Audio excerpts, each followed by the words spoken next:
The sun rises gently over the rolling hills of Europe, painting the sky in shades of soft gold and pale lavender. The air is crisp, carrying the faint scent of earth and new growth. From the hilltops, the view stretches into an ocean of green row after row of grapevines, their leaves shimmering with morning dew. This is vineyard country where tradition runs as deep as the roots beneath the soil, and where every grape tells a story. Our journey will wind through Italy, France, and Spain, nations where grapes are more than crops. They are a way of life, an economic pillar, and an enduring cultural symbol. We will explore how these fruits are planted, nurtured, harvested, and transformed into wine juice and raisins. Along the way, we will meet the people, machines, and methods that bring billions of grapes from vine to glass each year. Every vineyard story begins long before harvest. In early spring, as the chill of winter retreats, farmers prepare for the next generation of vines. It starts with seedlings, young cuttings carefully selected for their strength, disease resistance, and potential to yield high-quality fruit. In Europe's nurseries, these cuttings are more than plant material. They are the result of decades, sometimes centuries of selective breeding. Skilled workers examine each one, ensuring it carries the right number of dormant buds, typically 3 to 5, and that the wood is firm and healthy. Imperfections are removed. What remains is potential in its purest form. Before planting, the cuttings are pruned and dipped in a probiotic solution. This isn't merely symbolic. It stimulates shoot development, strengthens disease resistance, and sets the stage for robust growth. From here, the cuttings are bundled and transported to the planting sites.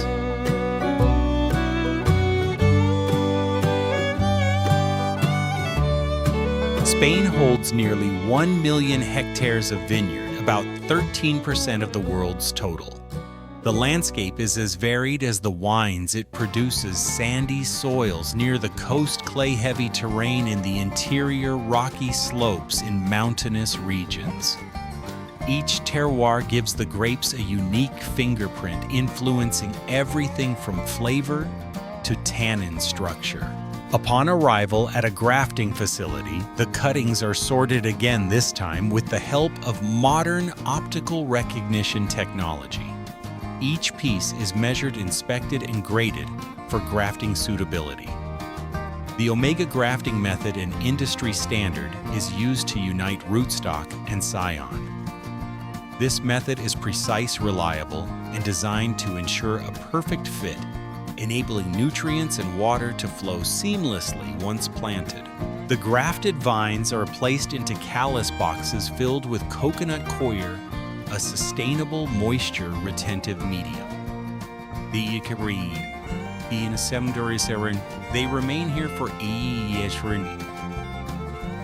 18 days in controlled conditions, allowing the graft union to heal and the first signs of life to emerge. Before planting in the field, these young vines are soaked in a rooting stimulant for up to 24 hours.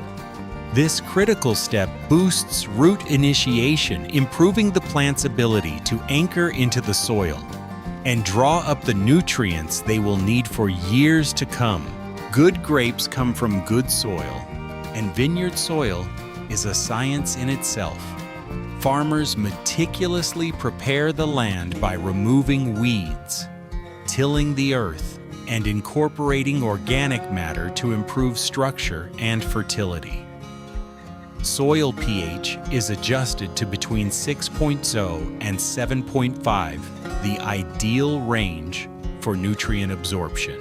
Trellis systems are erected before planting each row, supported by wooden or metal posts spaced 2 to 3 meters apart, strung with horizontal wires. These trellises are not decorative. They are functional architecture. They direct vine growth, optimize sunlight exposure, and make it easier for workers and machines to manage the plants throughout the season. Planting follows with precision.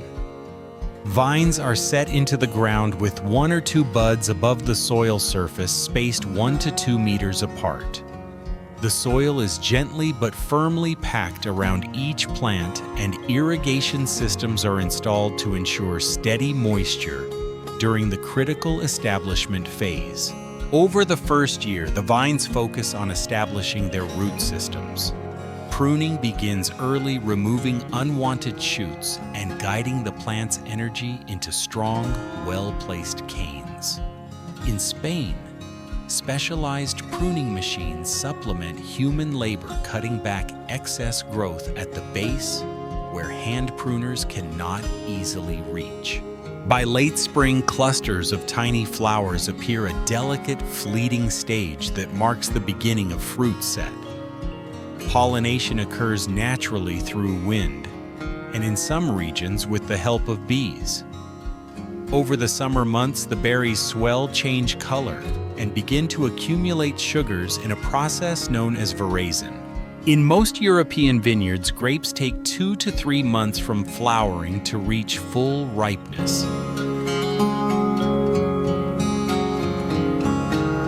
The timing of harvest is critical, a decision based on sugar levels, acidity, and flavor development.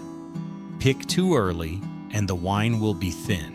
Too late, and it may be overly alcoholic or flabby. Smaller vineyards rely on teams of skilled pickers.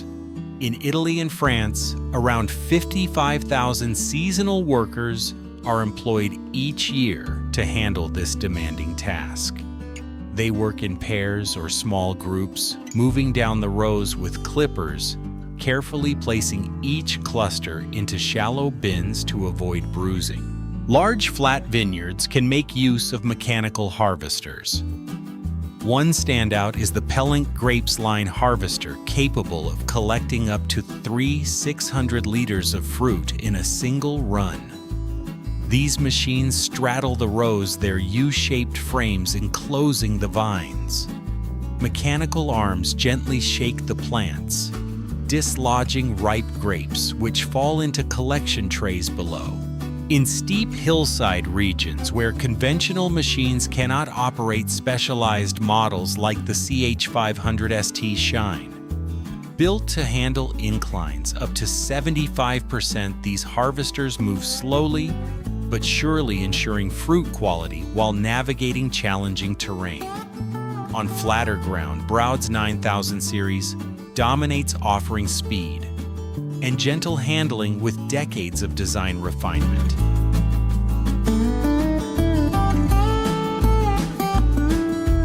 Once picked, grapes move quickly to processing. For table grapes, the journey ends with careful sorting, packing into cartons, and labeling with origin and quality certifications. For wine, the transformation is just beginning.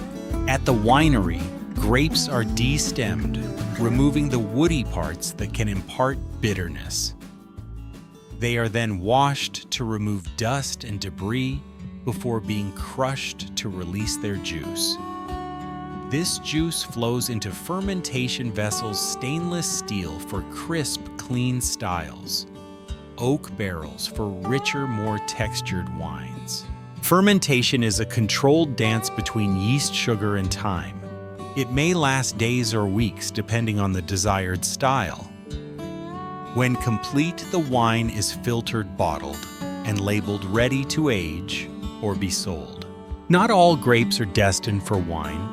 Many become juice pasteurized and bottled for freshness. Others are dried into raisins, a process that begins with thorough cleaning, followed by slow dehydration under controlled heat. The result is a chewy, sweet product, rich in vitamins, fiber, and antioxidants. Viticulture in Europe blends ancient methods with cutting-edge tools. Optical sorters, data-driven irrigation systems, and precision pruning machines stand alongside hand tools that haven't changed in centuries. Farmers are adapting to climate change by experimenting with drought-resistant rootstocks and adjusting canopy management to shield grapes from excessive sun. No matter how advanced the machinery, the heart of viticulture remains human. Generations of knowledge guide decisions on pruning, irrigation, and harvest timing. Seasonal workers bring not just labor, but skill honed over years. Families live by the rhythm of the vineyard, marking time not by months, but by bud break, flowering, veraison, and harvest. From a grafted cutting in a nursery to a bottle on a dining table, the journey of a grape is long and meticulous. Each step, planting, nurturing, harvesting, processing, is a link in a chain that connects land to table farmer to consumer. Whether you sip a glass of wine in a candlelit restaurant, enjoy fresh grapes on a summer afternoon, or add raisins to a winter recipe, you are tasting more than fruit. You are tasting a place, a season, and the labor of countless hands. In every drop and bite, the story of Europe's vineyards lives on.